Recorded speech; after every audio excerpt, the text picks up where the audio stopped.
going on, ladies and gentlemen? We are back with another video, and we are back with some Colts football. It's Happy Friday. Appreciate each and every one of you for tuning in on all platforms, whether it's the X app, YouTube, you name it. Appreciate each one of your support.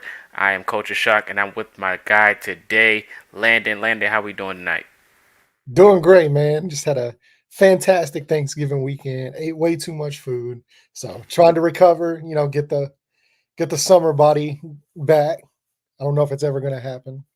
But everything's going good, man. Colts winners of 3 straight Mm-hmm. in the playoffs right now. So can't be much better than that. Hey man, you can't complain at all. Shout out to everybody popping up in the chat. Appreciate you guys. But we are here. Hopefully everyone threw away their leftovers. If you still got some, hey, that's on you. I don't want to plate. But we are here to talk some football. We're not gonna hold you guys here too long. But we got a matchup coming up this week, week 13. This is a big one, man. This is another division game. Games we love to see like this, and it's gonna be even better in the future when we get our star quarterback back. But it is the Tennessee Titans versus the Indianapolis Colts.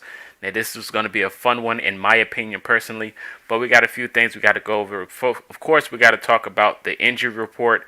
The injury report was the final one. It looks like we only have two players that are probably not going. Well, that's not going to play. And it looks like it's Juju Brents and Jonathan Taylor. Jonathan Taylor, we could talk about first. He got a thumb injury that was pretty much listed late. This is a new injury. This was something that just happened. It wasn't something he was playing through. He played through the pain during the game, but it kind of got worse after the game, so he had to get thumb surgery. Looked like he's going to be missing a few weeks. But let's just talk about the toughness of Jonathan Taylor. He was wheeling and dealing with the thumb injury, couldn't grip the football. Shout out to our guy James Boyd. He was the one that reported it, everything, just talking to Ursay about it. But he's coming out with this injury. I want to get your thoughts on Jonathan Taylor playing through the injury, and how could this affect the Colts moving forward? Yeah, well, first off, I mean, that's what he does. He's a competitor. He likes to go out there and compete. And it seems like we're starting to get the old JT back now. Like I think he's like fully in his bag right now. Because there's a few of those runs, man. Like I know that touchdown run that he had. I believe it was the second touchdown. Like there's not a lot of running backs that can turn that type of play into a touchdown. And just his ability to get small in the hole and explode and just really put stress on the defensive line, but not only that, but like the second level is just it's fantastic. And it's so great to have that guy back and doing that. And we're just lucky that does seem to be like a very minor surgery, a very minor injury. And he, won't be on IR or anything right now, but could keep him out, 2-3 weeks. So obviously that's a big loss. But yeah, it's just shows the toughness that he has, and he really put the offense on his back in this last game. Yeah, he did for sure. But when in doubt, if things happen, we do have a backup running back, which is a beauty, which is Zach Moss, another top five running back right now in the league, which is insane to think about. Colts fans love running the football anyway, but we got two of the top runners on the same team. And they've been an incredible dynamic duo in my eyes this season. So, Zach Moss is going to have a lot more food on his plate this week, going up against the Tennessee Titans, which is going to be an outstanding matchup. But going into it, we got to go ahead and start. Let's go ahead and hop into this conversation. We got to talk about Will Levis. His name's been trending this week on social media for the Colts fans. Of course, because of the message that came out about the Colts being available to pick him. But a lot of Colts fans misconstrued the words. Of course, he was on their draft board. We was at the draft. Will Levis was definitely on the draft board for the Colts, but he only would have went to the Colts if a team would have traded up to get Anthony Richardson. We kind of knew Anthony Richardson was the first pick for the Colts moving forward. But let's get your thoughts on Will Levis. Of course, the speculation with him going to the Colts, but your thoughts on Will Levis this season so far. I know you was a Will Levis fan going into the draft. Yeah, well, I did like Will quite a bit. He wasn't my quarterback one. I believe it's very weirdly, I guess like my board was kind of similar to where the Colts had it, where I had Richardson one, Stroud two, and then Levis was my third, which shocks a lot of people because I had Bryce Young fourth. Not necessarily anything with Bryce Young, but it's just the size just gave me so much worries. And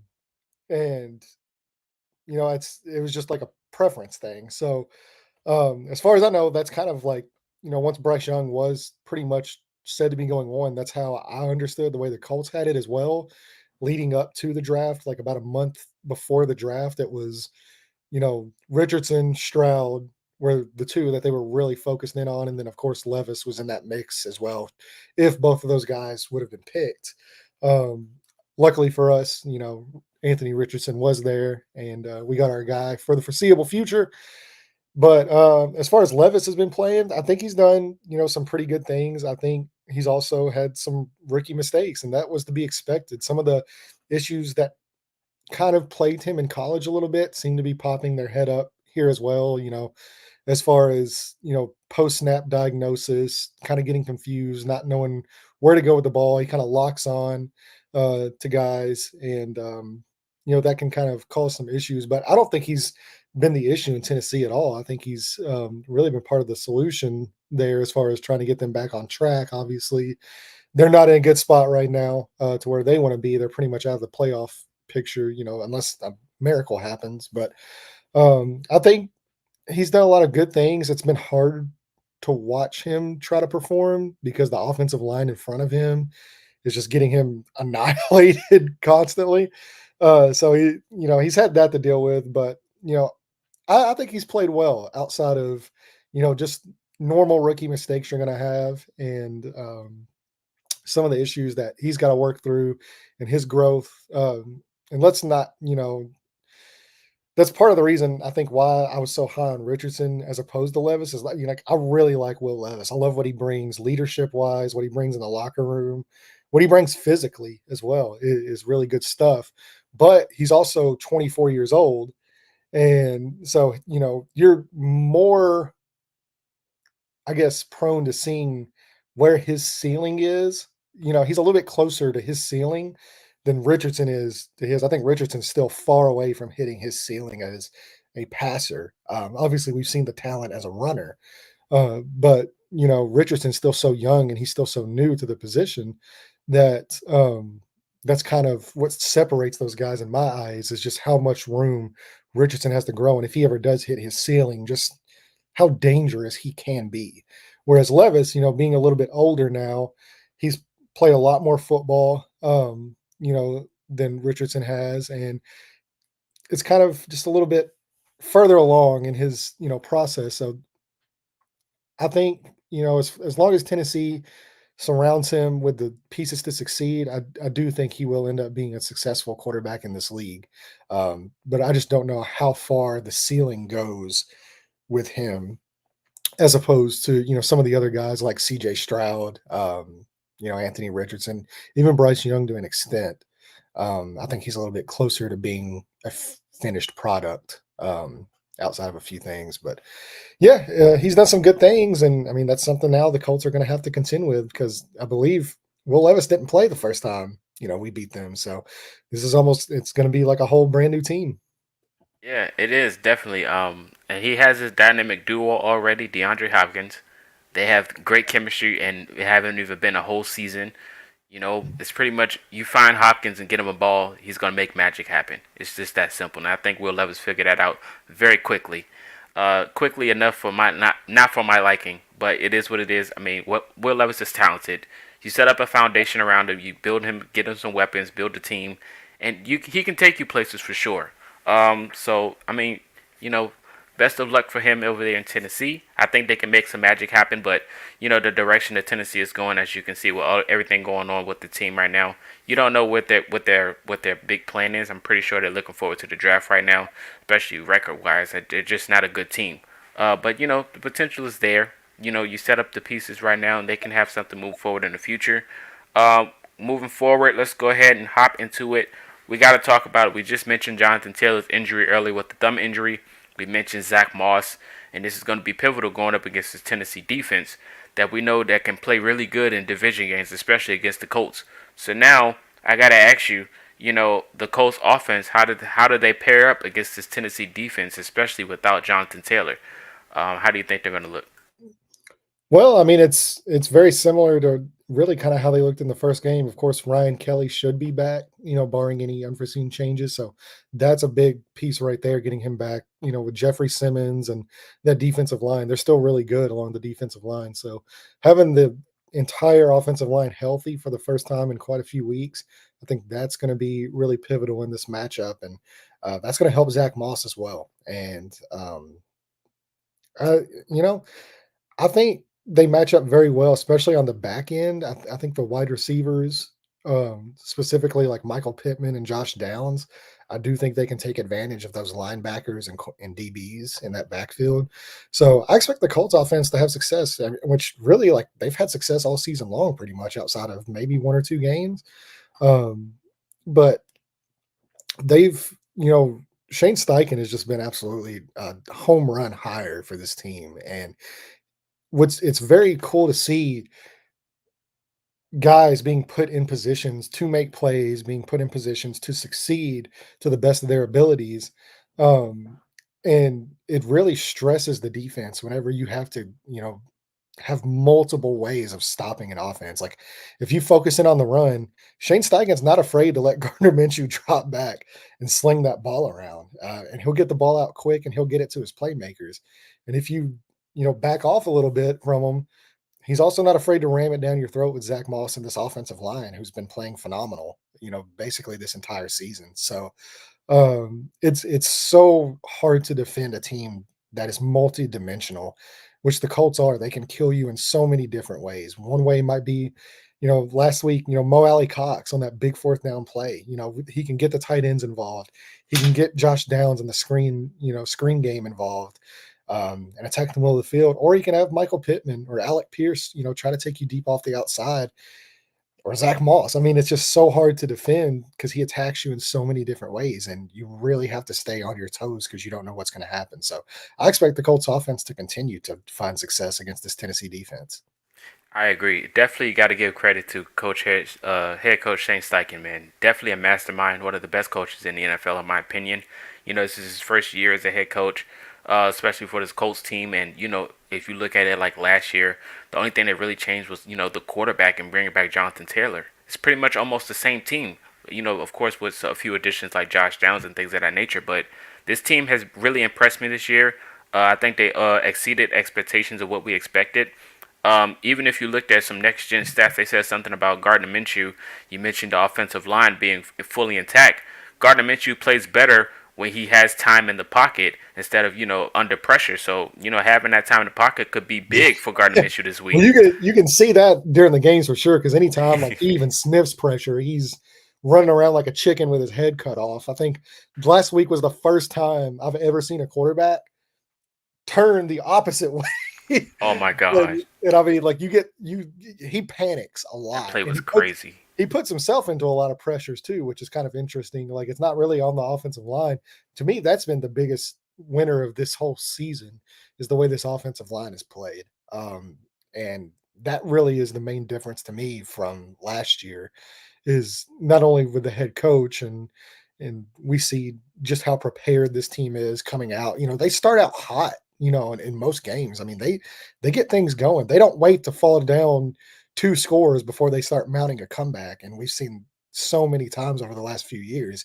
They're the teams that are putting these teams in deficits early and then having, to have those guys fight back. So that's been a really welcome change. And I think that's really the recipe for success going forward in this game. I agree 100%. And this is one of the questions that we mentioned before earlier in the season, before the season actually. Me and you both questioned how the offensive line was going to look going into this year if we can get anything, of what we're used to seeing. And, they had a big bounce back this year. So definitely credit to that offensive line and shout out to Quentin Nelson as well. Quentin Walter Nelson's looking Winters. like one of the best guards again. Yeah, and Bernard Ryman, man, let me tell you, I've been I mean, I was impressed last season because he kept getting better and better and better as the season went on, and that's really what you want to see with young guys like that. But this, I mean, I think he might be better than even I anticipated. He's quietly, I mean, he's one of the best left tackles in football.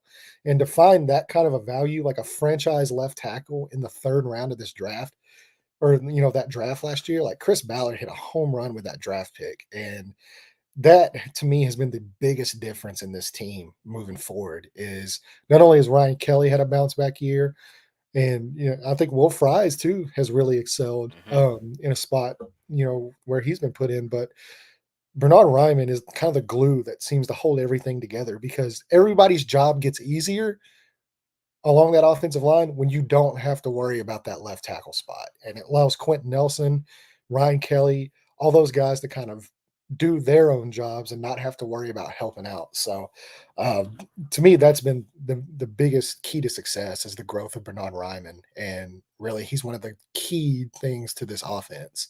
So, yeah, it's been awesome to watch him. 100% agree. 100%.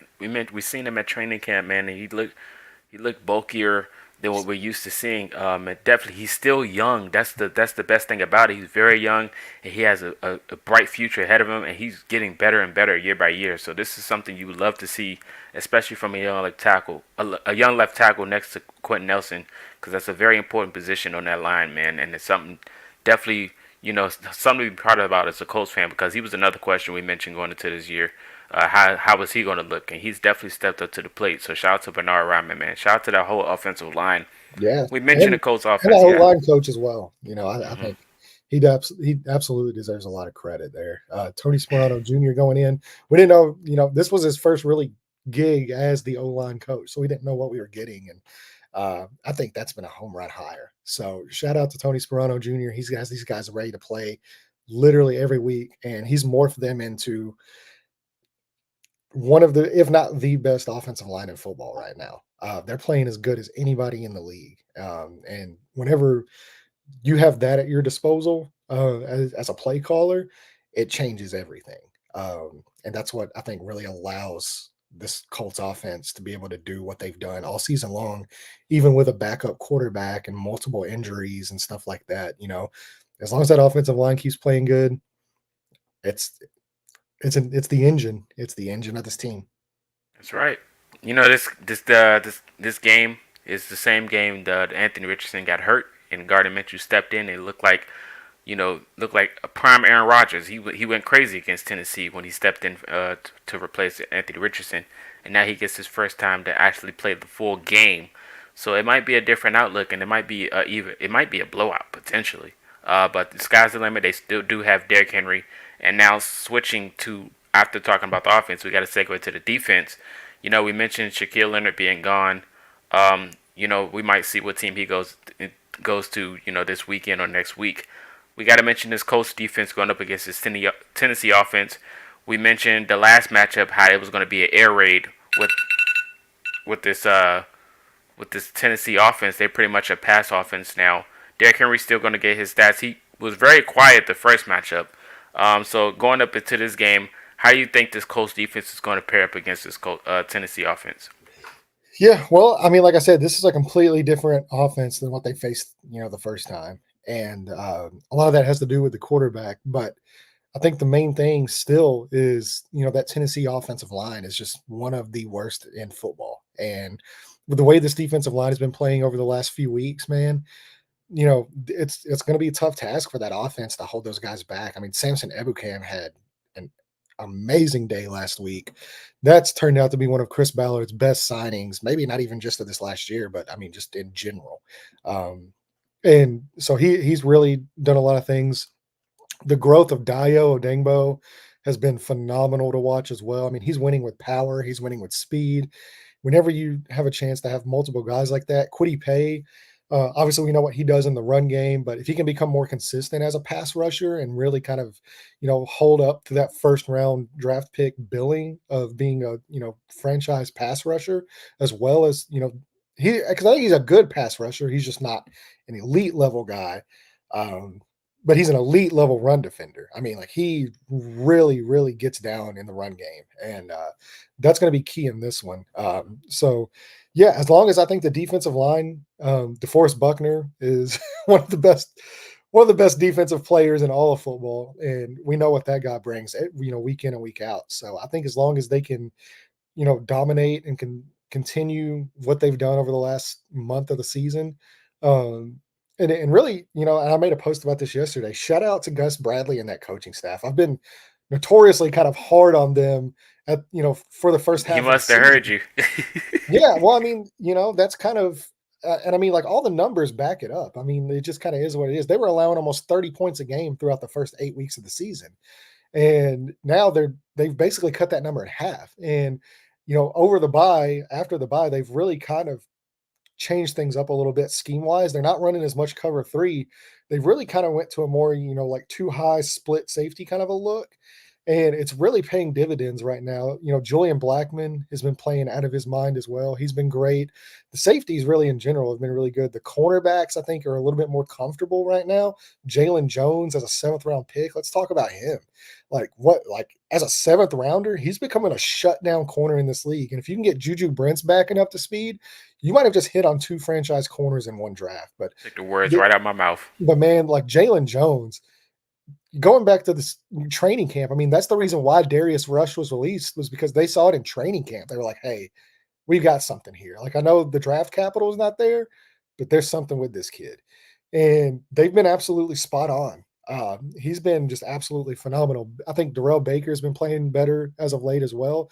That's going to be really the key matchup. But, um, you know, it's a tough defense to play right now. They're really flying around. They're making plays. The defensive line, like I said, notably Ebukam, Dio, Buckner, they've been really dominant getting after pass rushers and quarterbacks. Um, and for this Tennessee offensive line, it's going to be a tall task. And I think that's really the key to victory in this, is to make them a pass first team, because Tennessee notoriously, and it's been like this way for years, but just the way this team is built, they're not really built to play from behind. So I think if you can get out, the offense can get out to one of those hot starts again and score, 14, 17 points, you know, before halftime, and kind of get out to, 10 point, 14-point lead, and just kind of unleash that defensive line against that Tennessee offensive line. I think it's a recipe for success. What you don't want to have is to have them get up big early, or fall behind.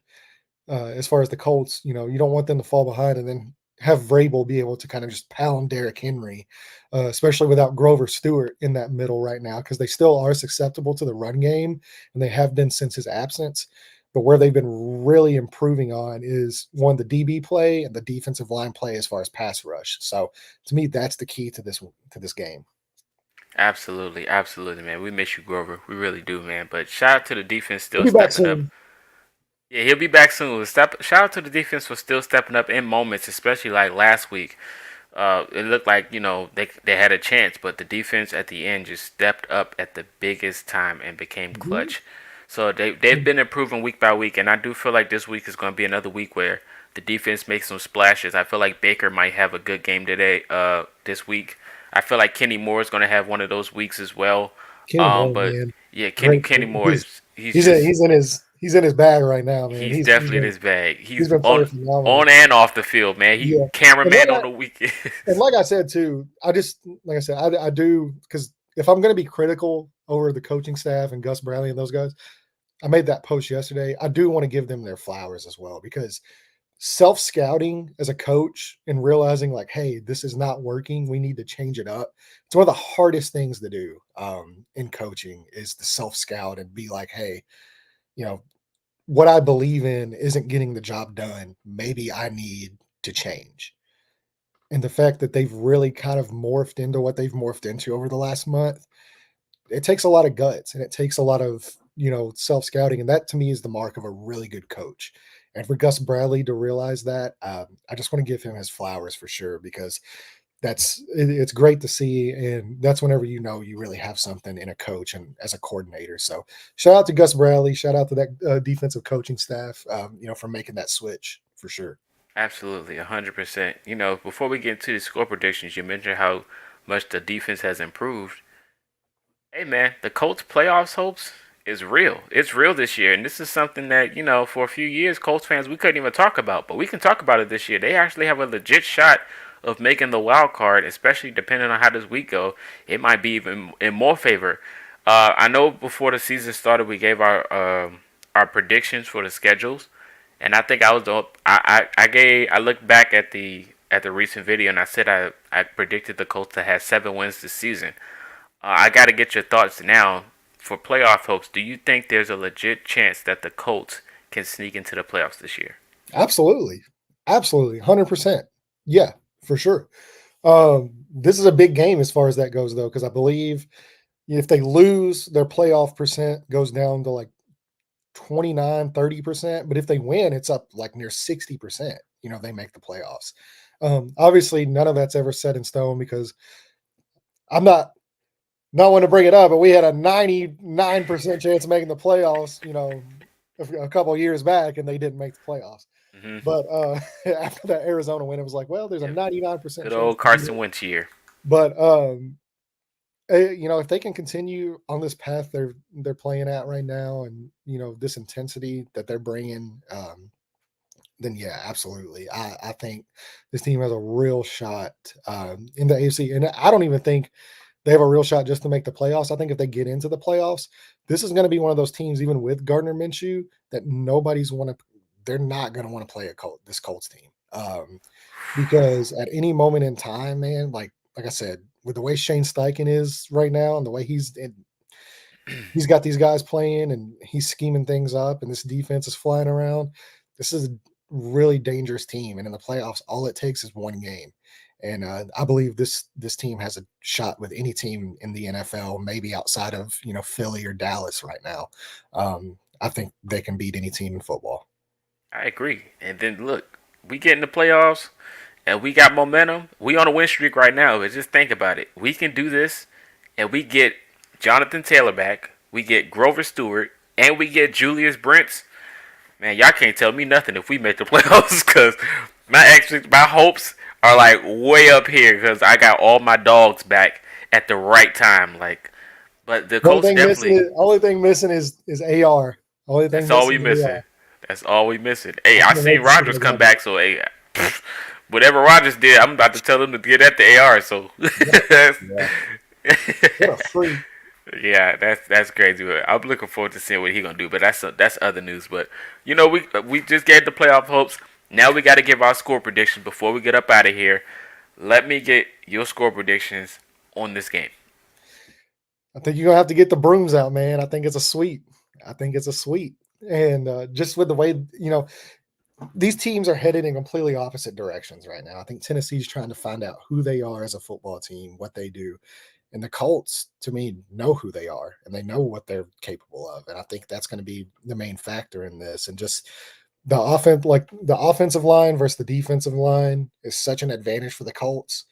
Um, it's going to be hard. So I think if the Colts can get out to, like I said, 10, 14, 17-point lead and really make Will Levis step back, throw the ball, and let those pass rushers go after that offensive line, I think they get it done this week. I'm going to say Colts 27, Titans 14. I like that, man. It's like you read my brain. You really do. I was going to favor the Titans a few field goals. I'm going to go 27-19 Colts. I think the Titans will get a few field goals, but I do think they'll probably catch a little stride maybe too early in the game or maybe like too late in the game. It's going to be one of those moments, but I think, having Derrick Henry, you can't count him out, especially being on the road. Even though we are some road killers this year, which is something you love to see. We some road killers. That's something you love to see. I definitely think we'll come out with this dub. So I do think the Colts can sweep the Titans. So get your brooms ready, and I might be dancing on TikTok this weekend. Who knows? But Uh, we'll see about that. So yes, 24-14 Colts win. I like that. But that's what we got. You guys tune in on Sunday. I should be here with you guys watching the game. It is my birthday, so you guys come through and party with me. I'll be hanging out with you guys. So let's see how that goes. Hopefully my birthday wish could be a victory. That'd be perfect. But that's all we got for you guys tonight. Enjoy your weekend. This is Landon. This is Culture Shock. We will see you guys in the future. Stay tuned. Turn on all your noties. Subscribe if you haven't. Like and all those good things. We appreciate you guys, and we are out.